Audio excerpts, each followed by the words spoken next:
Doctor y compañeros, buenos días. En esta ocasión buenas tardes, vamos a exponer lo que es rosácea. Ya. En cuanto a la definición, la rosácea básicamente va a ser una dermatosis, es decir, una alteración a nivel de la piel que va a ser inflamatoria y crónica. Esta va a afectar lo que es la unidad pilosebácea y la microvasculatura facial. Sobre todo, su patrón característico es cuando afecta nariz, mejilla, mentón y frente. Va a respetar tanto lo que son los bordes periorbitales y también el borde peribucal. Esta se caracteriza por una hiperactividad vascular y esto se manifiesta de tres formas.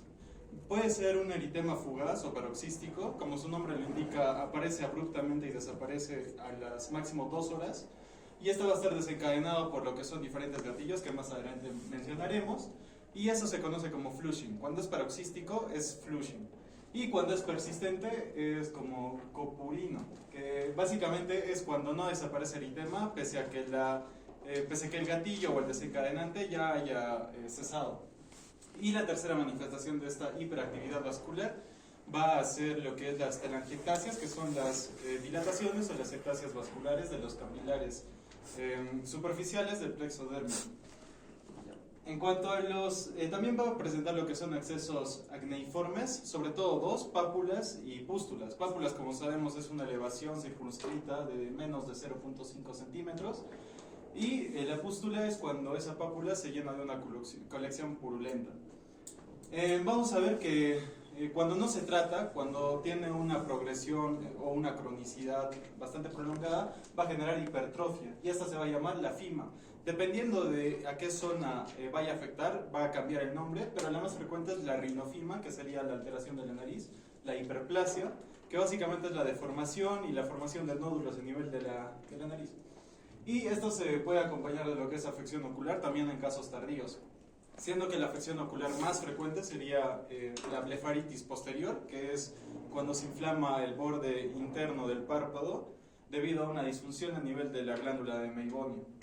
Luego, en cuanto a epidemiología, tenemos que la rosácea supone el 1% de las consultas dermatológicas en general y las más afectadas van a ser las mujeres. El libro mencionaba que son las mujeres debido a que ellas son las que más acuden a consulta y es por eso que más es el número de casos de mujeres. Y lo que sí es bastante importante es que va a afectar más a lo que son los fenotipos cutáneos 1 y 2, es decir, a personas de tez clara, sobre todo a las personas que son de ascendencia europea, sobre todo de Europa del Norte. ¿Por qué se da esto? Porque las personas de tez clara van a tener menos melanina. Al tener menos melanina, los rayos ultravioleta van a penetrar más fácilmente y van a provocar un mayor estrés oxidativo que en las personas de tez oscura. Y este estrés oxidativo al final va a romper lo que es el colágeno perivascular, generando que no haya una regulación del tono capilar, y esto provoca la vasodilatación, que es el responsable de todas estas alteraciones. Bueno, la proporción de mujeres a varones es de 4 a 1 y en cambio los pacientes más afectados por complicaciones tardías van a ser los varones, generalmente la rinofima. ¿Por qué? Porque no se van a tratar a tiempo, lo van a dejar pasar y van a generar estas complicaciones tardías. Afecta al 10% de las personas de piel clara y los menos afectados van a ser los fenotipos más oscuros, como son el 5 y el 6. Esta es la patogénesis de la rosácea. Básicamente se compone de 3 elementos fundamentales. Primero vamos a tener una disfunción a nivel antimicrobiano. Normalmente nuestra piel está protegida por una barrera sebácea y en este caso va a haber una sobreexpresión de los receptores TLR2. Normalmente nuestra barrera sebácea va a producir o va a reconocer lo que son patógenos y va a activar estos receptores.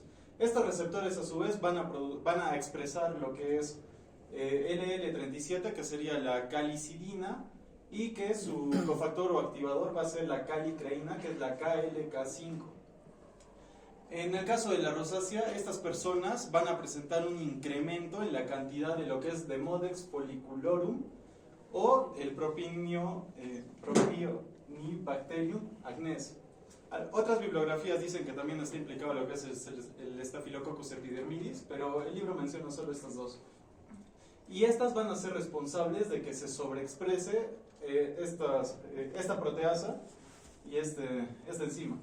Básicamente lo que normalmente hace es proteger nuestra piel de patógenos, Y en el caso de la rosácea va a haber una sobreexpresión y una quimiotaxis de neutrófilos. Y estos van a ser los responsables de todos los síntomas que van a haber, como son la picazón y la forma granulomatosa y papulopustulares, que son las más frecuentes asociadas a este microorganismo. El segundo aspecto va a ser la disfunción neurovascular. Normalmente, los nervios, las fibras nerviosas, van a tener receptores de tipo TRPV que van a producir, van a regular el tono vascular, y en lo que es la rosácea va a haber una sobreexpresión de estos, debido a que, como les dije, va a tener mayor penetración a nivel de la piel, los diferentes gatillos o desencadenantes, porque va a haber menos melanina en la piel. Estos pueden ser el calor, el alcohol, picante, estrés. Algunas bibliografías también mencionan lo que es el frío o los condimentos, y sobre todo la radiación ultravioleta. Estos van a generar la sobreexpresión de estos receptores y a su vez la sobreliberación de neuropéptidos. Y como tercer componente vamos a tener la barrera cutánea dañada, que básicamente esto se relaciona a lo que es el proceso inflamatorio, la quimiotaxis sobre todo de neutrófilos, y la producción de citocinas, como es el factor de necrosis tumoral alfa, la interleucina 1 beta y la interleucina 6, que a su vez van a generar daño y deterioro en la barrera de la piel, generando que haya mayor entrada de lo que son desencadenantes, mayor inflamación, y todo esto va a ser prácticamente una alteración de la inmunidad innata. Y todo esto va a desencadenar al final lo que es el incremento de la permeabilidad vascular, la vasodilatación y la angiogénesis, que son la clave de la rosácea.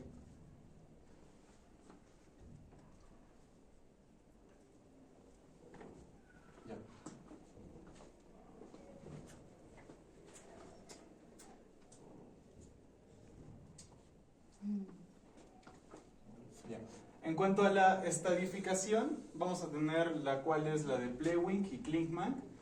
¿Por qué es importante estadificar a nuestros pacientes que tienen rosácea? Sobre todo para el tratamiento dirigido, ¿no? No va a ser lo mismo si solo tiene eritema cuando se expone a desencadenantes, que el tratamiento sería evitar los desencadenantes, a cuando ya es una lesión tardía, cuando tiene desfiguración, cuando tiene rinofima, y por eso es importante, también para evitar la progresión.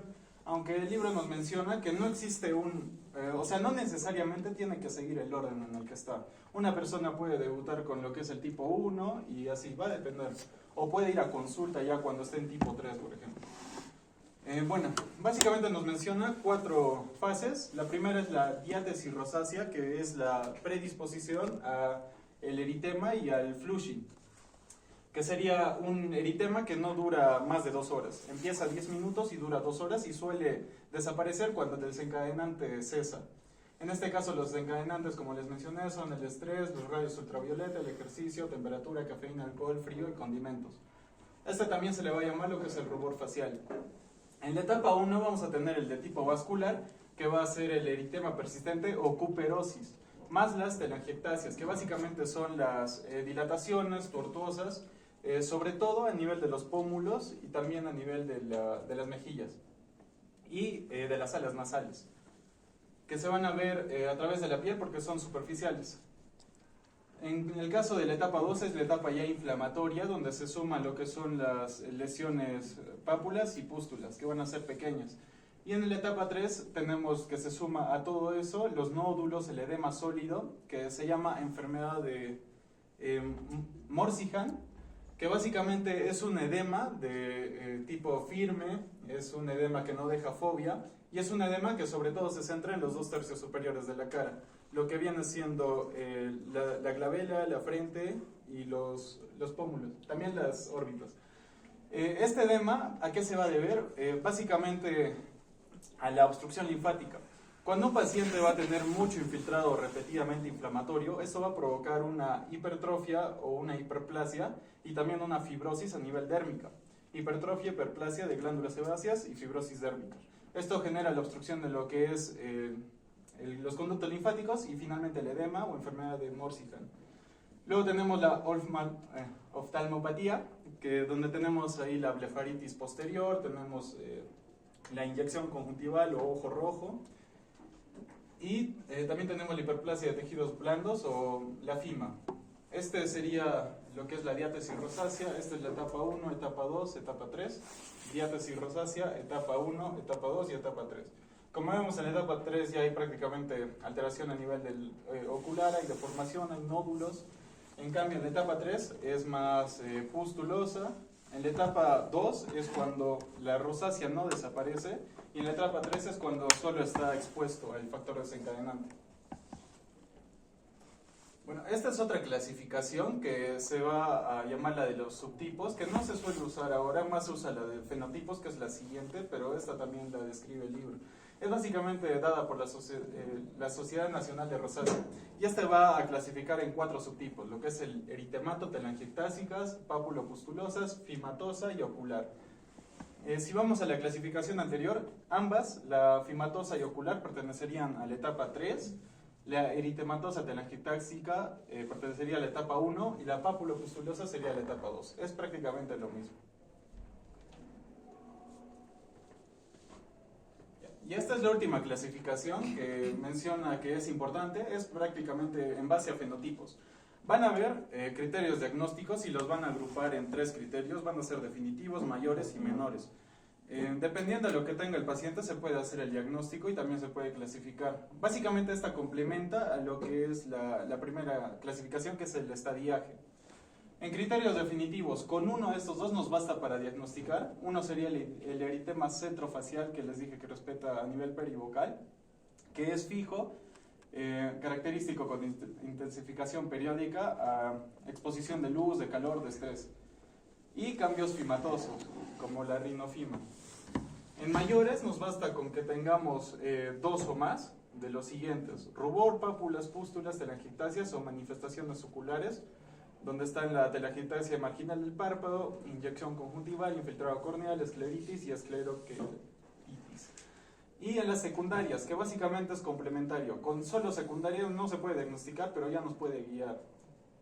Que vamos a tener la sensación de quemazón, sensación de hormigueo, resequedad. A estas se les van a conocer como burning. Y en cambio solo a lo que es el eritema es el flushing. Y manifestaciones oculares no específicas, como es las costras en la base de las pestañas, irregularidades en el margen palpebral y disfunción lagrimal, así como el edema o enfermedad de Marsica.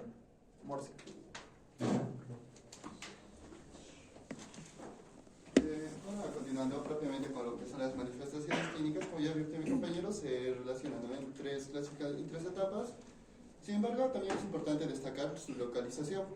Principalmente a nivel de lo que es cara se va a presentar, y en ello es lo que es la nariz. En las alas nasales nos menciona con mayor frecuencia, las mejillas, región malar, el mentón y alrededor de la boca, y puede llegar hasta el cuello. Luego también nos menciona sitios extrafaciales, que esto es muy raro, muy poco frecuente. En ahí se menciona que es el esternón principalmente entre estos sitios. Luego puede aparecer en el abdomen o próximos al cuero cabelludo.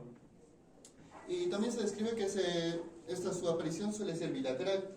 Bien, como ya se advirtió previamente, se clasifica por etapas, y esto nos va a permitir reconocer previamente las manifestaciones clínicas.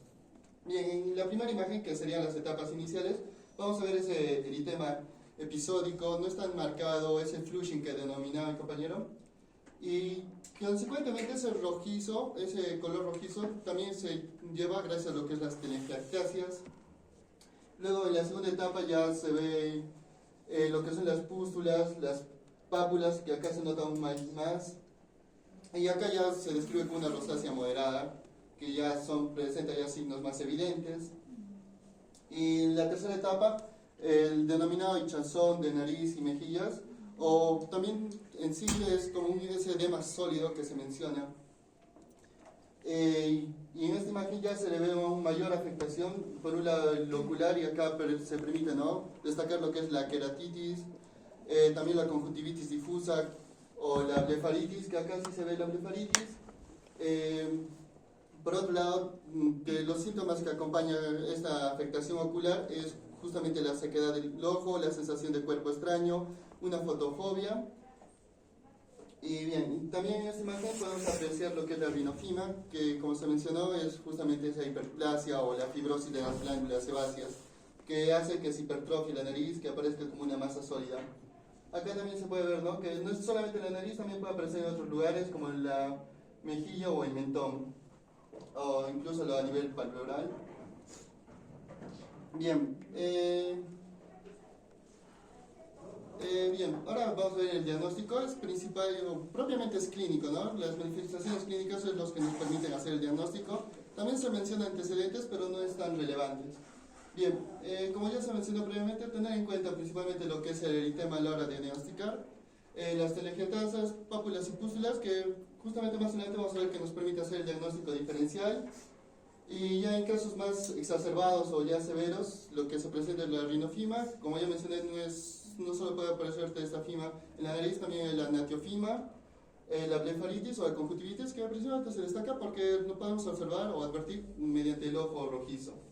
Bien, exámenes complementarios que no son tan relevantes o la literatura no los destaca es, por un lado, el laboratorio que se hace la biopsia, esto principalmente, en caso de que no se tenga tan claro la sospecha, como se virtió normalmente en personas de tez más oscura, puede generar confusión.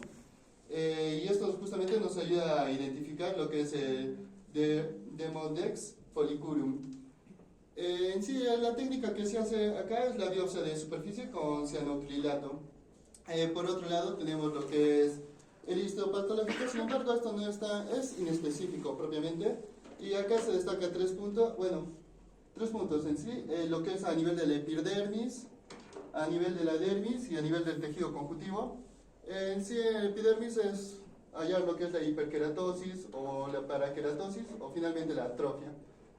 A nivel de la dermis, un edema, la vasodilatación con infiltración, que es justamente los histocitos, linfocitos. Acá, a diferencia del acné, justamente se destaca que tiene mayor infiltración. En tejido conjuntivo vamos a ver que es fragmentado y desorganizado. Bien. Mencionar que si bien no tienen síntomas específicos, dice que puede cursar también con lo que es el prurito o un ardor. Bien, el diagnóstico diferencial, principalmente el acné, como hemos visto, ¿no? Justamente presenta estas pústulas, pápulas, sin embargo no va a presentar comodones, que es lo que nos va a denotar el diagnóstico. Luego tenemos el lupus y la dermatocitosis, que acá justamente se hace el diagnóstico diferencial porque si bien aparece lo que es el eritema región malar o a nivel central facial, el lupus y la dermatosis no van a cursar con lo que son las pápulas o las pústulas. Bien, la dermatitis seborreica, en este caso se destaca el diagnóstico diferencial porque es la zona de aparición. La seborreica es zonas cóncavas, y en cambio en esta patología se aparecen zonas convexas. El síndrome carcinoide es justamente por ese flushing que puede aparecer eritema de manera esporádica. Por ende se menciona como un diagnóstico diferencial. Y secundarios a tratamientos antineoplásicos también es un diagnóstico diferencial.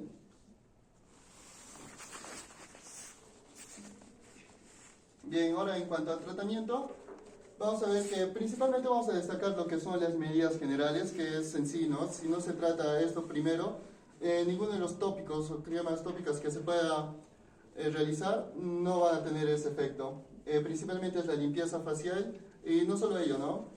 Nos dice que también tiene que estar con buena hidratación. En cuanto a la limpieza facial, no es recomendable los jabones, sino más bien un gel. Y también no se recomienda exfoliantes. Y luego es el uso de protección solar. Para ello se recomienda que sea mayor a 30 fps, mayor igual.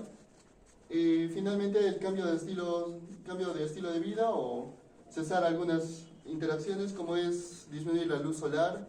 También las temperaturas tanto altas como bajas son desencadenantes, como ya se explicó previamente. El consumo de alimentos picantes, calientes, también son factores desencadenantes. Y el alcohol, como ya se mencionó, también es un disruptor. Bien, ahora propiamente en cuanto al tratamiento, en sí las literaturas varían porque existe un abanico extenso.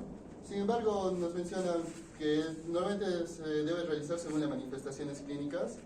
En el caso, digamos, de las etapas 1 o incluso la 2, pero de un grado leve, nos menciona alfa agonistas, pero no son tan buenos porque he leído que tienen como un efecto rebote que hace que se incremente el eritema. Entonces, en ese sentido, destacar propiamente lo que es el tratamiento tópico como la primera línea, la primera opción. Y dentro de ellos es el metronidazol, que varía, ¿no?, del 0.75 al 1%, y esto se usa justamente para reducir la inflamación. Luego tenemos el ácido acelaico del 15 al 20%. Esto ya, como se mencioné, ¿no?, se busca dirigir el tratamiento según la etapa. En este caso es la rosácea pápulo-pustular. Ambos, ¿no?, son para ese tipo de rosácea, para esa etapa, la etapa 1, etapa 2. La ivermectina tópica, si se sospecha de una infección de Demodex. Luego ya tenemos tratamiento sistémico, esto ya es una etapa 3 o un casos más complicados. En sí son tetraciclinas lo que se menciona, pero destacar principalmente lo que es la doxiciclina, que su dosis vendría a ser de 40 a 100 miligramos día, y propiamente esto tiene una acción antiinflamatoria más que antibiótica. Luego, en cuanto a la rosácea fimatosa, que es como su exacerbación, su complicación, vamos a ver que nos menciona que son ya procedimientos quirúrgicos, como es el láser, la electrocirugía, o la cirugía según el compromiso, la gravedad del mismo. Finalmente, el manejo ocular, que nos indica que es el higiene del mismo, que vendría a ser lavar los párpados, las lágrimas artificiales, y tener en cuenta el antibiótico sin una indicación oftalmológica.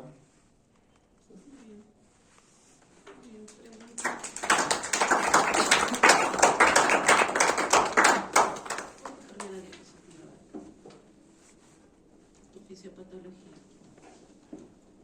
Ya, tu fisiopatología, ¿qué es el TDR2? Sus compañeros, ¿qué es? Porque es puesto muy bonito, es puesto bien, es muy entendido. Chicos, ya, ¿y dónde se encuentra ese receptor? ¿Qué hace?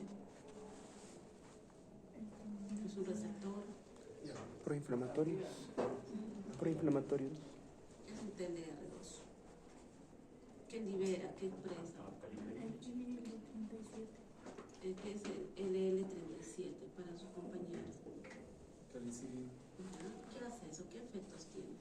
Proinflamatorio, ¿qué nombre es ese dentro? Inflamatorio, ¿no?, vasodilatación. O sea, si nosotros conocemos esta fisiopatología bien, ustedes van a establecer una terapia adecuada. O sea, ustedes van a decir, ¿sabe qué? Necesito el metronidazol y va a actuar ¿dónde? Necesito tratamientos tópicos, ¿dónde va a actuar? O sea, si ustedes conocen esta fisiopatología, que lo vamos a ver, entonces van a entender muy bien qué tratamiento da y cómo se manifiestan las lesiones, ¿no? El flushing, ¿cómo se manifiesta? Es un eritema fugaz, es de forma abrupta, puede durar 10 minutos hasta 2 horas y se manifiesta cuando hay un desencadenante, digamos estrés, exposición solar. Hay un factor desencadenante, ¿no? Ese es el flushing, ¿no? Cuando tenemos el tema, cuando vemos que hay telangiectasias, ¿qué está pasando? Ya es persistente. Hay vasodilatación, ¿no? Hay vasodilatación y necesitamos medicamentos vasoconstrictores, ¿no? Entonces, como por ejemplo, han leído algo del carvedilol. Sí, he visto que proponían beta-bloqueadores, pero más de no era como el definitivo. En las últimas, los artículos, que lo voy a poner, sí ayuda, ¿no? Si vemos que hay una persistente o crónico, sí puedes iniciar. En mi caso vi que también proponían la valentina por estimulación del globado, pero como eso no. Al trigémino, que vamos a ver ahorita también una de las diapositivas, porque se relaciona la migraña, ¿no? Con la rosácea. ¿Ya? Está muy bien. Ahora sí, diapositiva. Ya. Si hay unas nuevas clasificaciones, llamadas las fenotípicas, que vamos a ver, son dos generalmente, ¿no? ¿Por qué hay esa diferencia de clasificaciones? Porque menciona anteriormente, o sea, si se dan cuenta, la rosácea no solamente es flushing o telangiectasias, sino se sobreagrega las pápulas, ¿no?, las pústulas, ¿no?, o las fimas, ¿no?, que pueden ser en cualquier parte de la cara. Entonces se clasifica actualmente, ¿no? Actualmente se clasifica en dos, ¿no?, que son los fenotipos, dos tipos que vamos a ver, ¿ya? Pero está muy bien la clasificación porque así lo relata en la literatura, ¿ya? Sí, a ver. Esa es a la antigua, ¿no? Esa es la antigua, porque me menciona que, como les digo, no solamente es el tema del ejectásico, sino se asocia a las pápulas o pústulas. No solamente va a haber pápulas o pústulas, sino ya antes había un eritema, posteriormente se ha producido las pápulas o pústulas, ¿no? Continúa. Mencionaste asociado a edemas, ¿cómo se llama ese tipo? Enfermedad de Morsika. O Morbihan, ¿no? ¿Qué es la enfermedad de Morbihan? ¿Qué es una pregunta de examen?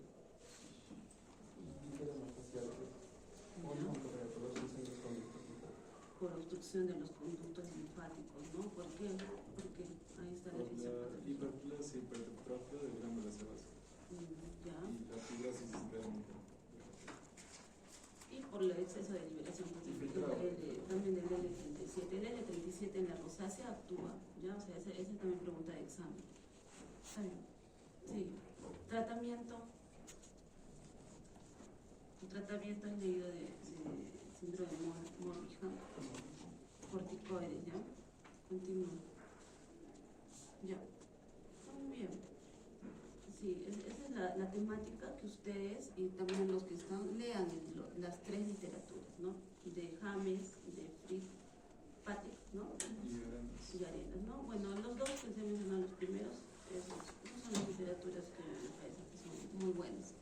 El de James o James que mencionan es muy bueno, que está en inglés, ¿ya?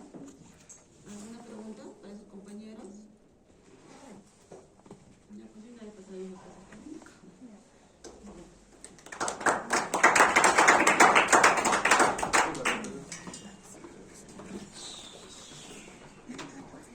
Ese artículo, último de 25, 2023, que yo saco de las fechas, está en su página. Ustedes allí está al final, ustedes ya lo pueden ver. Pero yo no voy a hablar de la mirada, ¿ya? La edición, ustedes lo pueden ver, que hemos puesto muy bien, son los demás, porque somos como 100 diapositivas. Esa de acá, ¿no? Que ha mencionado solamente para aclarar de sus compañeros, la triasis patológica, ¿no? De la rosácea, donde va a influir en la inflamación neurogénica. O sea, como ven, en la piel tenemos receptores nerviosos, ¿no? Estos receptores nerviosos se van a unir con los vasos sanguíneos. Y entre estos vasos sanguíneos tenemos justamente estos receptores, el TRP, ¿ya?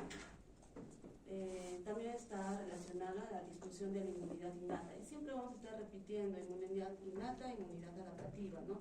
¿Qué es inmunidad innata? Digamos, ya la vez pasada hemos hablado, se supone que ustedes tienen que revisar también. ¿Qué es inmunidad innata?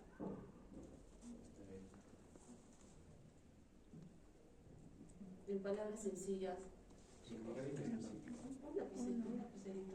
Recuerden que van a tener puntitos extras, ¿no?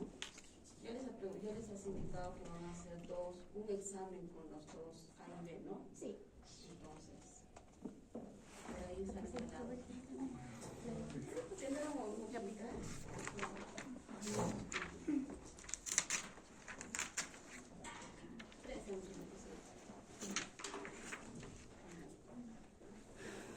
¿Qué es inmunidad innata?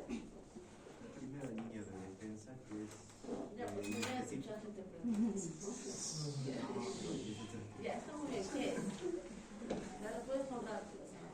¿Qué es? Está bien. Es la primera línea de defensa que no necesita como tal de una memoria de una infección anterior para poder responder a Nuestro sistema inmunológico innato, como dice, de nacido, ¿no? Eso es muy importante tener. Y esa inmunidad innata justamente se altera, ¿no? Por cualquier tipo de factor desencadenante se altera. ¿Ya? ¿Cuál es tu nombre? Junior, icono.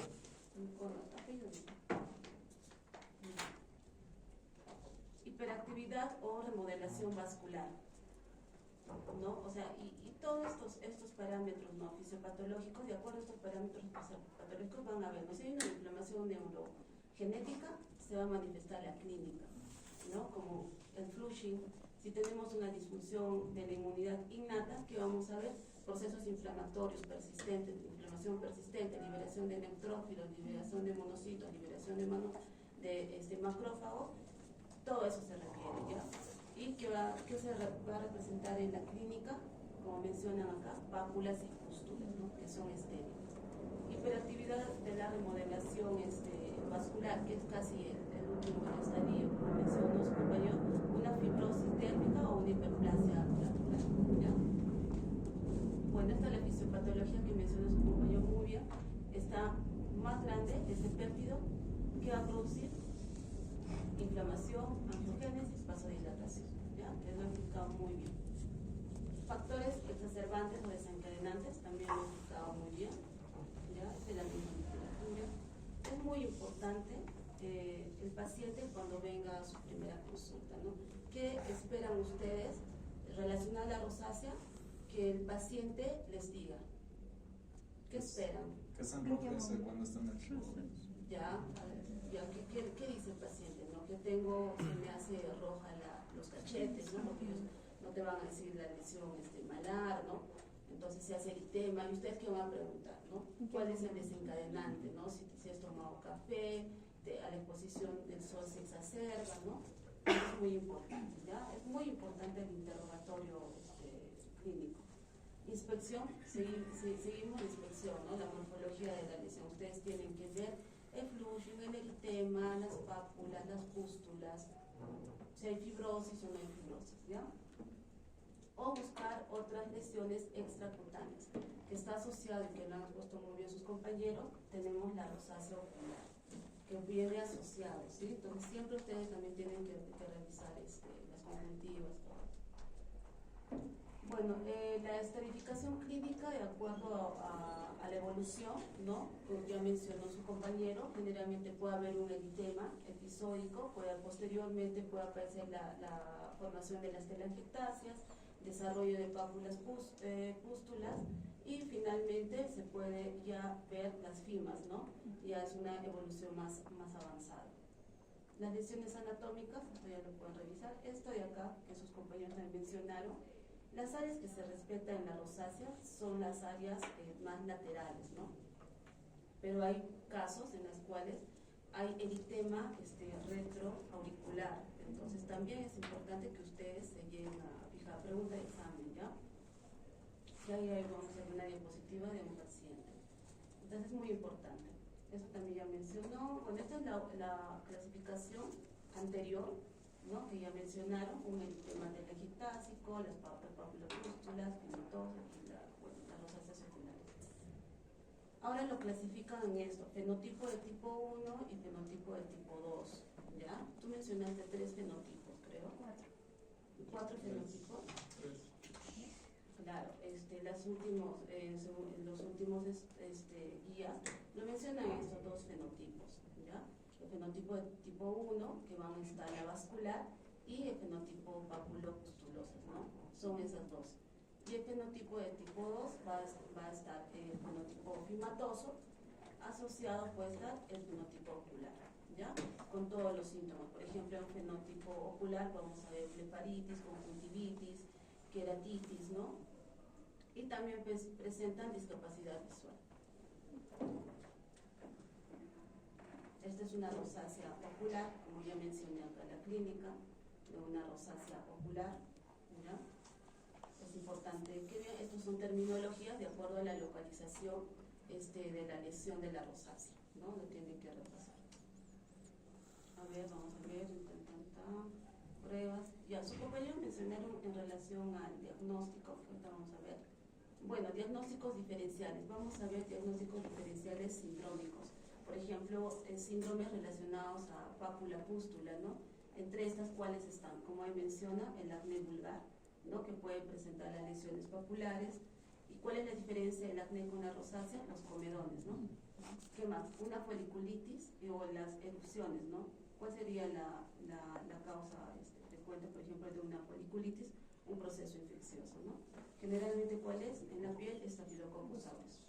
En un síndrome eritematoso o de Flushing, vamos a ver en pacientes con lupus, enfermedades autoinmunes, podemos observar también neoplasias, que vamos a ver ahorita. Y bueno, su compañero mencionó y es pregunta de examen, ¿no? En relación, ¿cuál es cóncava y cuál es convexa? Que es acá escrito, ¿no? Según la topografía.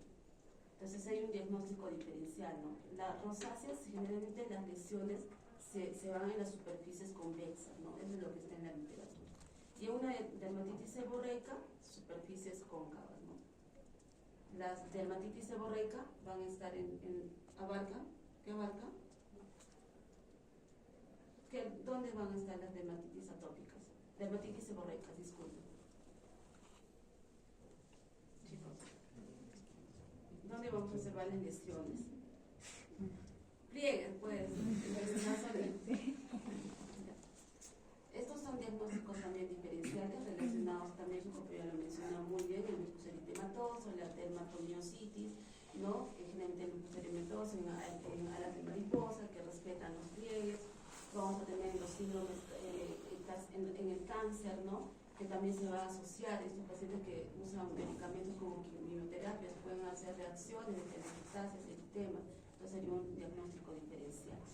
O también los inhibidores motores de crecimiento, ¿no? Terapias oncológicas, que están asociados también a pápulas o pústulas. Ya tienen que hacer esos diagnósticos diferenciales. ¿Y qué van a preguntar? Pacientes si tiene pérdida de peso, si usa algún otro medicamento para una neoplasia, entonces es muy importante el contexto clínico. Bueno, estos son los... entramos a la terapia, ¿no? La primera terapia para un inicio, como mencionó, es el metronidazol, ¿no? Tópico, que son para las lesiones papulopustulas. Vamos a ver mejor otro. Vamos a tener también para los eritemas persistentes como los antagonistas alfa-adrenérgicos. Creo que mencionaste que estos no se dan. No, alfa-adrenérgicos mencionaba que tenía efecto rebote, por eso Exacto, ¿no? Tiene un efecto rebote, ¿ya? Pero sí se llega a usar. Componentes, por ejemplo, sistémicos, podemos dar la doxiciclina oral. En la literatura mencionan a 20 miligramos, los últimos.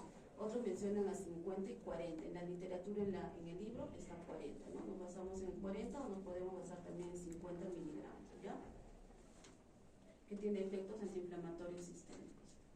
Vamos a ver los tratamientos, vamos a ver mejor con la fisiopatología, ustedes lo pueden leer esto.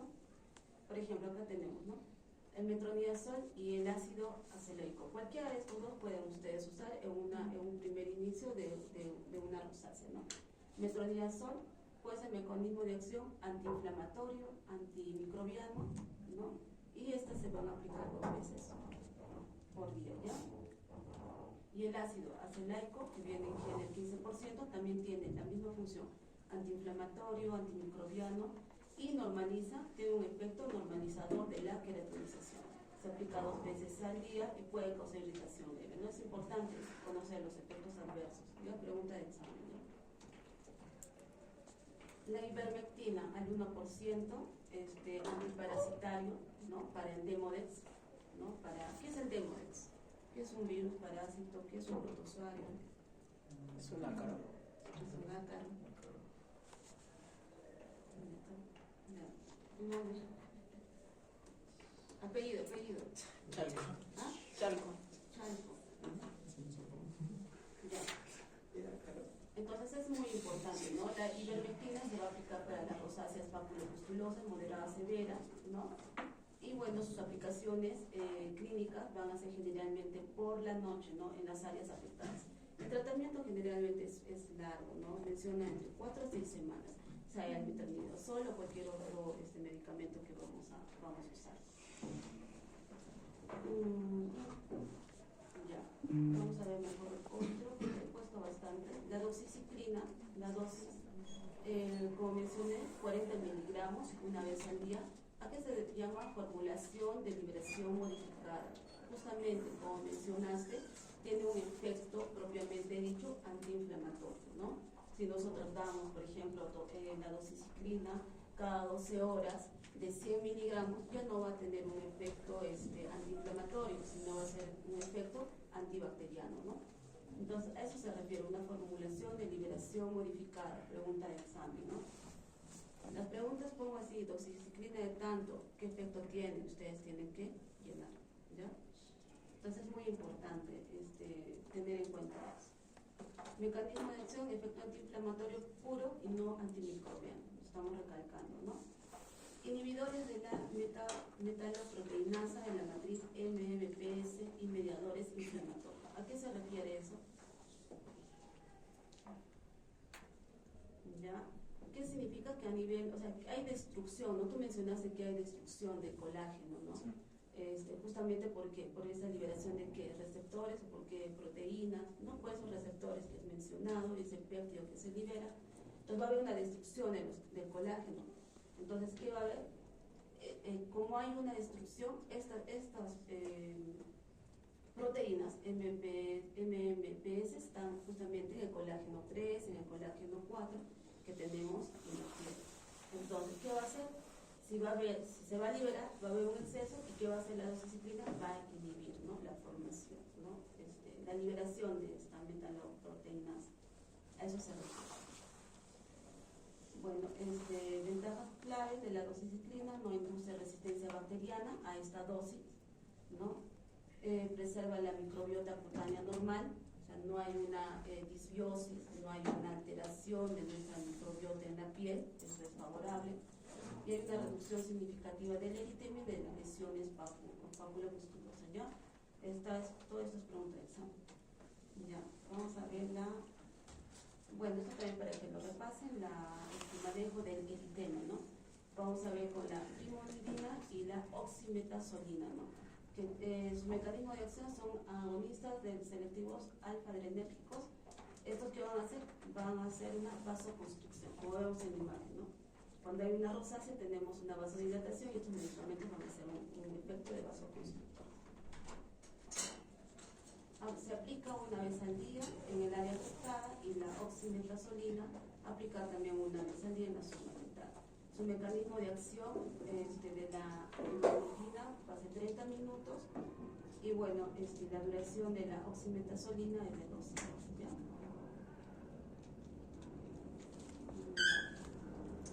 Bueno, cuando hay enfermedades refractarias, chicos, ustedes ya pueden usar la isotretinoína oral, ¿no? Refractaria, no en un inicio, ¿ya? Igual que el acné, a una dosis de 0,5 a 1 miligramo kilogramo día, ¿ya? ¿Qué más? Bueno, ya hablamos de la ivermectina. Manejo del eritema, vamos a ver, ya. Manejo del eritema persistente y la remodelación, ¿no? De las FIMAS, ¿no? Vamos a hablar de las terapias vasoactivas, o sea, cuando existe, como mencioné, un eritema persistente, que vamos a dar los agonistas alfa-adrenérgicos tópicos, o también podemos ya dar de manera sistémico, y si está bien estudiado, el carvedilol. No estoy hablando del bisoprolol, no estoy hablando del propanolol, estoy hablando específicamente del carvedilol oral, ¿ya? Cuando estamos hablando de un eritema persistente, no estamos hablando de un eritema reciente. Entonces, si ustedes tienen un acné con un eritema persistente que no hay mejoría en las 4 o 5 al año, ¿no? Podemos nosotros ya iniciar un carvedilol oral a 0,5 miligramos, ¿ya? Que tiene alta eficacia para reducir los episodios de flujo profundo y frenar el desarrollo de las telangiectasias. Ya, enfoques químicos, bueno, esas ya son terapias ya de láser, ¿no? El paciente ya que tenga su rinopino.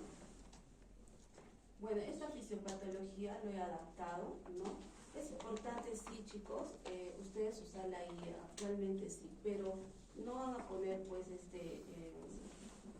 agarran un artículo y ustedes le van a decir, ya, haz un resumen. No, ustedes tienen que leer, yo tengo que leer el artículo, y justamente esta imagen, también una imagen muy bonita, que lo he adaptado justamente al tratamiento donde tiene que actuar. Entonces, por eso es importante, ¿no? Esta es la página que ustedes pueden sacar. Este es el artículo de los últimos tratamientos y de lo que hemos estado hablando. Entonces, había una imagen de la fisiopatología, entonces lo hemos adaptado, ¿no? Por ejemplo, la ivermectina, ¿dónde va a actuar? Chicos, está acá. A ver, busquen.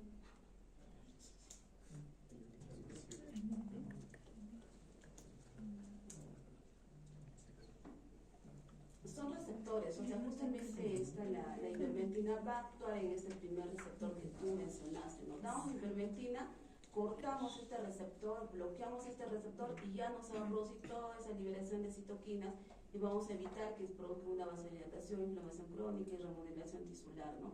Esa es la propiedad. Por eso es muy importante que ustedes conozcan la fisiopatología de todo tipo de enfermedades, ¿no? Lo que puedan, ¿no? Y tratar de entender, ¿no? Claro, a veces nos olvidamos, pero siempre hay que estar repasando, ¿no? Ya, hablamos de metronidazol, ¿no? ¿Dónde actúa? Son receptores.